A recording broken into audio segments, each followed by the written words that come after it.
let's take a look at this particular syndicate that was busted. Uh, the level of sophistry, like you said, it's mind-boggling. You spend 5 years studying law in university. In public administration, you spend 4 years. Medicine, I'm sure you spend 6. And if you're in the Nigerian system with the strikes and all of that, you spend like 8, if not 10 years studying medicine. These guys study the companies. They study departments of companies. They study the personnel of those particular companies that are responsible for the financial activities of those companies.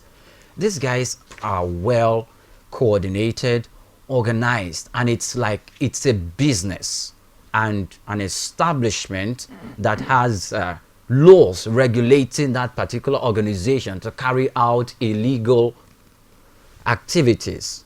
How come people could come together to set up such entity?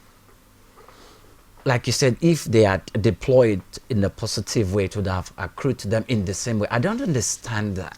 Let me be scriptural And a how bit. it works. Let me be scriptural a bit. If you know the enormous capacity a human being possesses, you'll be amazed.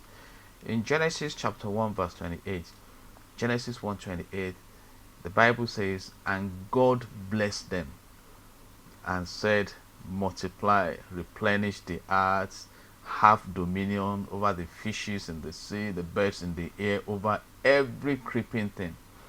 In fact, when the people gathered and decided to build a tower of Babel in the Bible, God saw from heaven and said, if I leave these people with understanding and unity, they will achieve this purpose.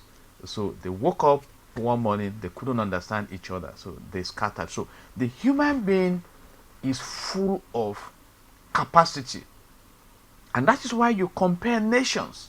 Sir, we are here in this studio, we are being viewed across the world by the power of technology. Some people sat together to put that together. So it's either you deploy this capacity positively or negatively. A group of young men came up with Facebook. We have WhatsApp, Instagram, and that is why some of us are concerned. If there is an environment that assimilates these brains, let's imagine that these guys as Nigerians are in the telecoms industry in Nigeria, in the textile industry in Nigeria, in the automobile industry in Nigeria, in the banking sector in Nigeria, engaged early enough to deploy these gifts positively. They will not be in what they are. It's not everyone that is born to be a criminal. You are shaped sometimes by your environment. And that is the concern some of us have. Alright? I thank God for His grace. Perhaps if I couldn't find my way easily when I came out of school on the success lane, perhaps I'll be somewhere with what I have learned, dismantling structures. We thank God for that grace. So the environment has a huge function to perform. So that is where we are. And if we just love each other enough and come together and channel these efforts into the positive direction, you'll be amazed at what we achieve. Look at China. The mindset in China is production. Have you seen Chinese come to Nigeria and they are applying to work in banks? They are here to construct, design, handle rail projects, renovate our airports. That is a local mindset over there. They are producers. They want to dominate the global market. And that's why Donald Trump, the president of America, is stampeding them that, hey, if we allow these guys, they will overrun us. You see, so let's come back at home. What is available?